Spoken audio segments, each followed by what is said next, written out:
Perkenalkan, nama saya Yohana Kurniawan.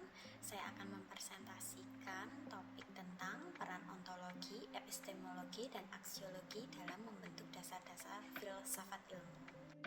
Berikut presentasi saya, silahkan menyimak. Ontologi adalah cabang filsafat yang mempelajari tentang apa yang dipelajari dan hakikat realitas. Contoh penerapan ontologi dalam pendidikan anak usia dini. Yang dipelajari dalam pendidikan anak usia dini ada perkembangan anak, kebutuhan anak, dan juga cara anak belajar. Kemudian, hakikat dari anak usia dini adalah anak suka bermain, rasa ingin tahu yang tinggi, aktif bergerak, dan juga belajar dari pengalaman langsung. Kemudian, apa itu epistemologi? Epistemologi adalah cabang filsafat yang mempelajari pengetahuan dan bagaimana kita mengetahui sesuatu. Penerapan yang dapat dilakukan dalam pendidikan anak usia dini melalui observasi, bermain bersama anak, tanya jawab, penilaian hasil karya, dan juga kegiatan belajar sehari-hari.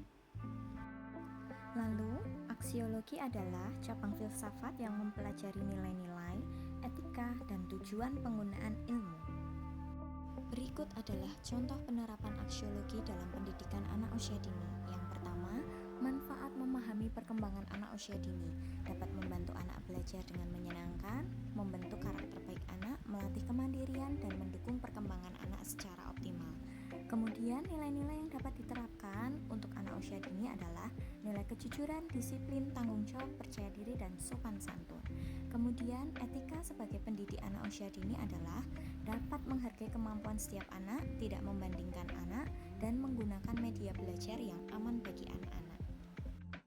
Keterkaitan ontologi, epistemologi, dan aksiologi sebagai fondasi utama filsafat ilmu. Ontologi membentuk cara kita memandang anak dan pembelajaran. Contohnya, dapat melihat anak sebagai individu yang aktif, mampu, dan penuh rasa ingin tahu yang secara alami mengonstruksi pengetahuan mereka sendiri. Kemudian, epistemologi memandu metode pengajaran dan penciptaan pengetahuan. Contohnya, saat proses guru memahami anak dan metode pembelajaran. Dan yang terakhir, aksiologi membahas manfaat ilmu untuk perkembangan dan pendidikan anak. Kesimpulan yang dapat diambil adalah dalam memahami filosofi dapat membantu pendidik menciptakan lingkungan belajar yang bermakna bagi anak didik. Demikian presentasi yang dapat saya sampaikan. Semoga melalui presentasi ini dapat menambah pengetahuan dan pemahaman tentang pentingnya peran ontologi, epistemologi, dan aksiologi dalam dasar-dasar ilmu filsafat. Terima kasih.